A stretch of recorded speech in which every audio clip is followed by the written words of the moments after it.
पहले भाई के गोलियां मारी है, फिर उनके साथ मारपीट करी और उनको उठा करके आग के अंदर लपटों में गिर दिया गया मेरी आंखों के सामने। मैं अपने भाई का एक अंग पहचान लूंगा। जब वो पैर को कट्टे में डाल के जीटीबी मोर्चे में ले गए शाम को 7 बजे 27 तारीख को, मुझे वहाँ पैर दिखाया गया। मैंने देखते ही पैर पहचान लिया, ये मेरे भाई के पैर हैं। उस पैर को लेने के चक्कर में मुझे पूरा 1 साल लग गया। तो मुझे इंसाफ नहीं मिला तो मैं आत्महत्या कर लूँगा। मुझे इंसाफ चाहिए, मुझे पैसा नहीं चाहिए। मुझे इंसाफ चाहिए। मेरे भाई को बहुत रहने से मारा है। भाई थी सन 2020 दिन मंगलवार था। पहले भाई के गोलियां मारी है, फिर उनके साथ मारपीट करी और उनको उठा करके आग के अंदर लपटों में गिर दिया गया मेरी आंखों के सामने। और मैं दूर वाली बिल्डिंग से 3री मंजिल पे खड़ा देखता रह गया। मैं अपने भाई को बचा नहीं सका। मेरा घर, कारखाने सब लूट लिए गए। फिर उसके बाद उनमें आग लगा दी गई पेट्रोल डाल के सब।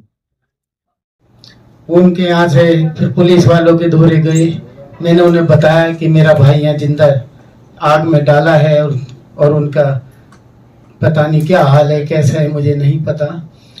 तो वहाँ से फिर कुछ फोर्स गए और कुछ पुलिस वाले, थाना अध्यक्ष एक शर्मा थे, वो गए। तो उन्होंने मुझे वहाँ से फ़ोन किया। मैं नहीं गया डर के मारे कि मेरे साथ भी कुछ हो सकता था।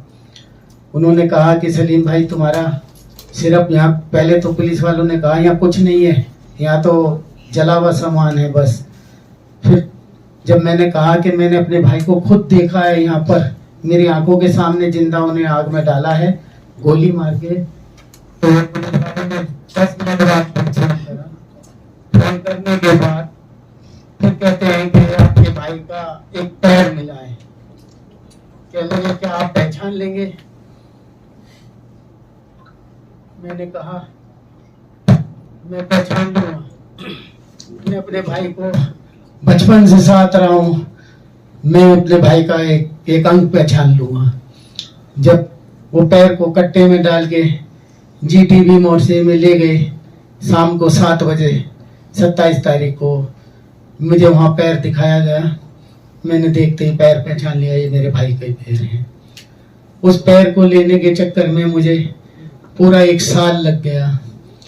मोर्चरी में रोज चक्कर काटता था। मुझे वो पैर 1 साल के बाद मिला। मेरा DNA दिया, चेक कराया, हॉस्पिटल जाता, मैं थक गया जाते जाते। मैदमरा हो गया, मुझे शुगर हो गई, बीमारी हो गया। मैं पैदल जाया करता था, मेरे पे कोई साधन नहीं था। मुझे कोई पैसे तक मेरी जेब में नहीं थे, मैं पैदल जाता था।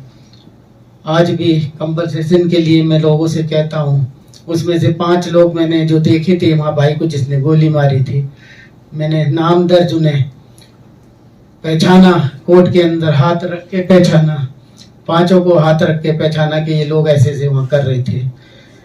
जज साहब हमारी बातें नहीं सुनते, जो मुलजिम हैं उनकी बातें सबकी सुनते हैं। और हम अगर बोलते हैं, जैसे हम बताते हैं कि जज साहब ऐसे हुआ था, इन लोगों ने ऐसे ऐसे करा था, तो कहते थे आप चुप रहिए, मैंने आपसे जो पूछा वो बोलिए, बाकी चुप रहे। तो उनके सब लोग वकील होते थे वहाँ पर। महबूब पराचा जो है हमारे को वकील बताते थे, मगर वो आज तक कभी केस में सामने नहीं आया। आज तक महबूब पराचा ने सिर्फ हमें धोखा दिया है, हमारे साथ फ्रॉड किया है महबूब पराचा ने। जब केस चलता था तो हमें कुछ नहीं बताते थे, हमसे कहते थे अंदर चले जाओ। हम अंदर जाते थे, हमें ये भी नहीं बताया जाता था कि आपको ऐसे कहना है, आपकी ये गवाही है, कुछ नहीं बताना उन्हें। आज मैंने महबूब पराचा जी को बदल दिया, 2 साल हो गए। अब मैंने एक मंगला जी मैडम हैं, वो अभी फिलहाल देख रही हैं, हाई कोर्ट में उनकी जमानत दे दी है 5 की, 2 साल हो गए। वो बाहर खुला घूम रहे हैं। अब वो लोग ये कहते हैं कि हमने तो पैसे दे के बाहर आए हैं, मेरे को बदनाम करते हैं कि हम तो उसे पैसे दे के जमानत हुई है और हम कुछ दिन बाद बरी हो जाएंगे। तो मुझे इंसाफ नहीं मिला तो मैं आत्महत्या कर लूँगा। मुझे इंसाफ चाहिए, मुझे पैसा नहीं चाहिए। मुझे इंसाफ चाहिए। मेरे भाई को बहुत रहने से मारा है। मैं बर्दाश्त नहीं करूँगा। आज मैं खाने तक को परेशान हूँ। मैं किराए पे रहता हूँ, पानी का सप्लाई करके गुजारा कर रहा हूँ, अपने बच्चों को पढ़ा रहा हूँ, लिखा रहा हूँ। अभी मैंने 2 महीने से ऑपरेशन हुआ है मेरा। मैंने कैसे कैसे चंदा करके ऑपरेशन कराया है। मेरे पित्ते में पथरी थी। अब मैं इस लायक नहीं हूँ। मेरे छोटे छोटे बच्चे हैं जो स्कूल जा रहे हैं, कोई फीस के लिए पैसे भी इधर उधर से करके गुजारा कर रहा हूँ। कंपनसेशन के लिए बहुत मरतबा कई बार गया, कोई जवाब नहीं आता। ITO के भी चक्कर काटे, कई जगह गया हूँ, कोर्ट कचहरी थाना, कोई नहीं सुनता है।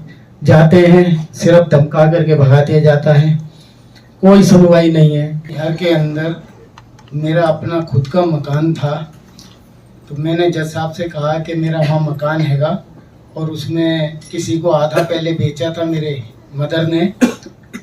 उस मकान पे उन्होंने कब्जा कर लिया। मैं मुस्ताबाद में शिवबिहार छोड़ के मुस्ताबाद रह रहा हूँ किराए पर।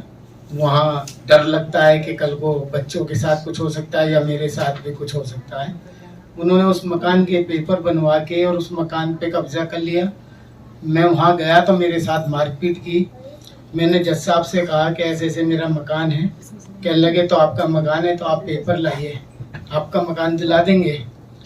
मैंने जज साहब से मैंने किया कि पेपर तो है नहीं, ये FIR है, मेरे घर में कुछ बचा ही नहीं, सब राख हो गया जल के। मैं सिर्फ एक कपड़ों में यहाँ से गया हूँ। तो जज साहब कहते हैं ऐसे कुछ नहीं होता, अगर पेपर है तो आना, वरना यहाँ मत आना।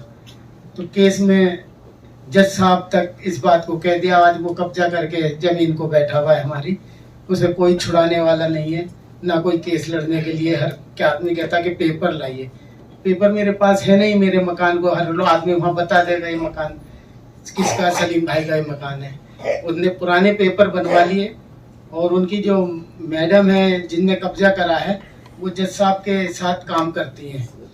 तो उन्होंने वो पेपर पुराने बना करके वो दिखा दिए कि ये पेपर मैंने, ये हमें बेच दी गई है। वो झूठ बोल के मेरी ज़मीन कब्जा रखी है। शिवबिहार में नहीं जाता हूँ मैं, 35 साल से शिवबिहार में रह रहा था। तो मेरी ज़मीन अगर करा सके कोई तो मेहरबानी। बस मैं इतना ही कहना चाहूँगा। नमस्कार, सलाम।